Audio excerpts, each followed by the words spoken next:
Discovering टट the saga continues. लेखक A.R. Williams का अध्याय मिस्र इजिप्ट के प्रसिद्ध युवा फ़राओ राजा तुतनखामुन किंग टट के जीवन, मृत्यु और उसकी ममी पर किए गए आधुनिक वैज्ञानिक अध्ययन के बारे में है। राजा तुतनखामुन की मृत्यु लगभग 18-19 वर्ष की आयु में लगभग 3300 वर्ष पहले हुई थी। 1922 में ब्रिटिश पुरातत्वविद हावर्ड कार्टर ने उनकी कब्र टूम्ब की खोज की। कब्र में सोने के आभूषण, मुखौटा, गहने, हथियार, भोजन और दैनिक उपयोग की कई वस्तुएं मिली, जिससे यह दुनिया की सबसे प्रसिद्ध पुरातात्विक खोज बन गई। जब हावर्ड कार्टर ने ममी को निकालने की कोशिश की, तो ममी सोने के ताबूत से रेजिन के कारण चिपक चुकी थी। उसे अलग करने के लिए ममी के सिर और कई जोड़ों को काटना पड़ा, जिससे ममी को काफी नुकसान पहुंचा। 1968 में ममी का एक्सरे किया गया, जिसमें पता चला कि उसकी छाती की कुछ हड्डियां और पसलियां गायब थीं। इसके बाद 5 जनवरी 2005 को पहली बार ममी को कब्र से बाहर निकालकर सीटी स्कैन, कंप्यूटेड टोमोग्राफी किया गया।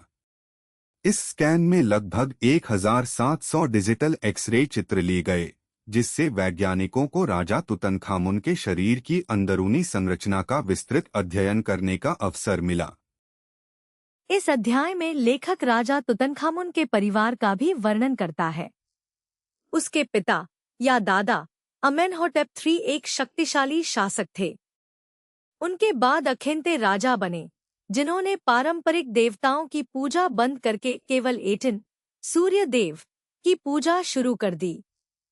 इससे पूरे मिस्र में धार्मिक और राजनीतिक अस्थिरता फैल गई।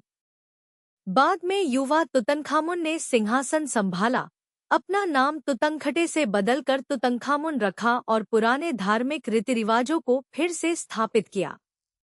लेकिन लगभग 9 वर्षों के शासन के बाद उनकी अचानक मृत्यु हो गई।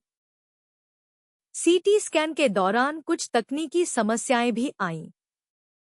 स्कैनर में रेत भर जाने के कारण मशीन कुछ समय के लिए बंद हो गई।